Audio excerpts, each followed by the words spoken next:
Bapak Ibu yang terkasih, di dalam nama Tuhan kita Yesus Kristus, shalom bagi kita semua, salam sejahtera. Semoga Tuhan selalu memberkati kita dimanapun kita berada pada saat ini. Bapak Ibu yang terkasih, sebelum kita mendengarkan firman Tuhan, marilah kita terlebih dahulu bersatu di dalam doa. Kita berdoa. Bapa kami yang baik, yang bertata di dalam kerajaan surga, segala puji dan syukur kami persembahkan hanya kepada Tuhan atas segala anugerah dan perlindungan yang telah Tuhan berikan kepada kami. Ya Tuhan, sebentar lagi kami akan mendengarkan firman-Mu, bukalah hati dan pikiran kami. Di dalam nama anak-Mu Tuhan Yesus Kristus kami berdoa dan mengucap syukur. Amin. Bapak, Ibu, dan seluruh jemaat yang terkasih di dalam nama Tuhan kita Yesus Kristus, firman Tuhan yang menyapa kita pada hari ini, hari Kamis tanggal 9 Juni 2022, yang tertulis di dalam kitab Hagai pasal kedua ayat ke-8, demikian firman Tuhan. Kepunyaanku lah perak dan kepunyaanku lah emas, demikianlah firman Tuhan semesta alam. Kepunyaanku lah perak dan kepunyaanku lah emas, demikianlah firman Tuhan semesta alam. Bapak, Ibu, dan seluruh jemaat yang terkasih di dalam nama Tuhan kita Yesus Kristus, Nabi Hagai berkarya setelah pembuangan bangsa Israel atau Yehuda dari Babel. Kita mengetahui bersama Nabi Hagai adalah salah satu di antara 3 nabi-nabi kecil, yaitu Ezra dan Nehemia setelah pembuangan. Selama 70 tahun kurang lebih bangsa Israel di pembuangan.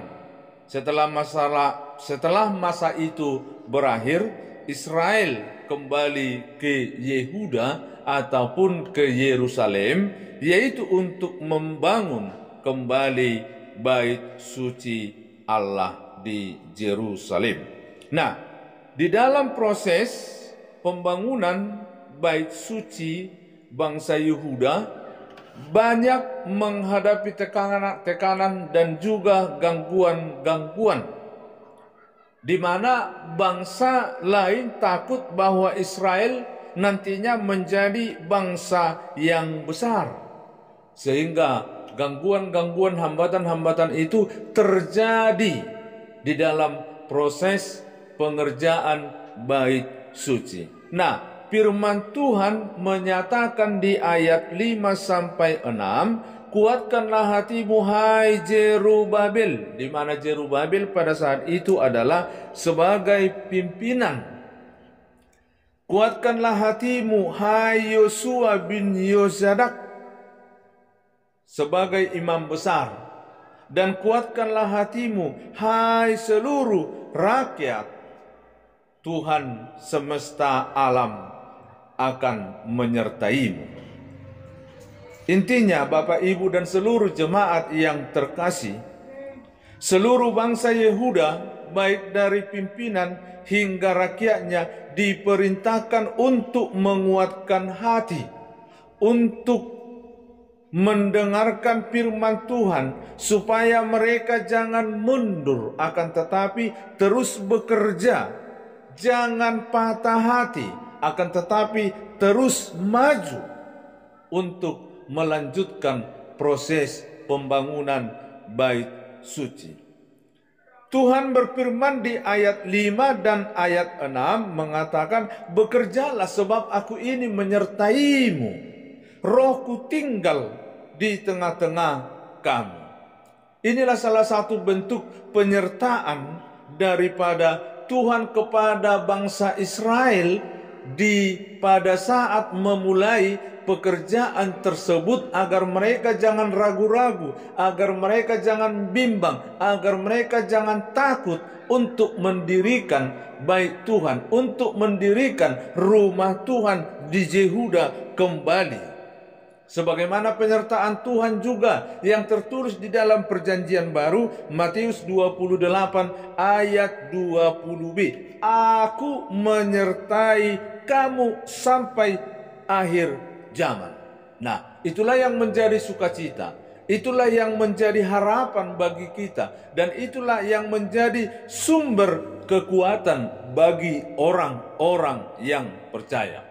Untuk itu Bapak Ibu, penyertaan Tuhan itu tidak membuat kita ragu-ragu. Tidak. Penyertaan Tuhan itu tidak membuat kita menyerah. Penyertaan Tuhan itu tidak membuat kita bimbang. Namun melalui penyertaan Tuhan kita diberikan petunjuk.